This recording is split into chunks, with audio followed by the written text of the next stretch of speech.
ഏത് കഥയും ജനിക്കുന്നത് ഒരു വേദനയിൽ നിന്നാണ്. ആ എഴുതുന്ന ആളുടെ ഉൾക്കാഴ്ചയുടെ വല്ലാത്തൊരു വേദനയിൽ നിന്നാണ് അത് വരുന്നത്. അവിടെ എല്ലാവരും നേരെ നടക്കുമ്പോൾ ഒരാൾ തലകുത്തനെ നടക്കും. ഈ ഭാസ്കരന്റെ അച്ഛൻ്റെ അനിയനും അവൻ്റെ കയ്യും പിടിച്ചിട്ട് എൻ്റെ അടുത്ത് വീട്ടിലേക്ക് വരുന്നു. അവന് ഒരുപാട് അടിയൊക്കെ കിട്ടിയിരുന്നു അന്ന് വീട്ടിൽ നിന്ന്. അവർക്കറിയേണ്ടത് ഇവൻ ഇങ്ങനെ കമ്മൽ കൊണ്ടുവന്നിരുന്നു, അതെന്ത് ചെയ്തു എന്നാണ്. പെട്ടെന്ന് എനിക്ക് ഓർമ്മ വന്നു, അത് മാളു എടുത്ത് കമ്മല ഇട്ടിട്ടിരുന്നു. സാവകാശം എൻ്റെ മനസ്സിനുള്ളൊരു പ്രണയകഥരുണ്ട്. ഏത് ആശയവും നമ്മൾക്കൊരു ആണി അടിക്കുന്ന പോലെ ഫസ്റ്റ് ഫൾക്രം, അതിനെ ഒരു തുടക്കം വേണം, പതിയെ ഉള്ളൊരു കയറ്റം വേണം, അതിനെ പിന്തുടരാനുള്ള ജിജ്ഞാസ ഉണ്ടാക്കണം.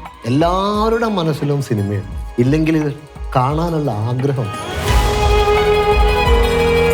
പലരുടെയും പ്രതിഭാവിലാസത്തിൽ ഉണ്ടാകുന്ന ഒരു കൂട്ടായ്മയുടെ അവസാനത്തെ പ്രോഡക്റ്റാണ് സിനിമ. അതിന് ആരംഭം കുറിക്കുന്ന ഒരാളാണ് തിരക്കഥാകൃത്ത്.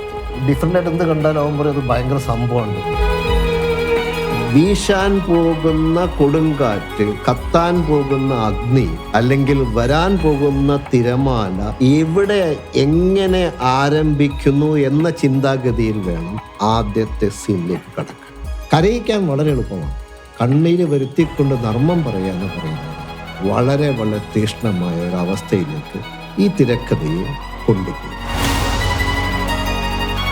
ഇപ്പം എൻ്റെ മനസ്സ് ശൂന്യമാണ്.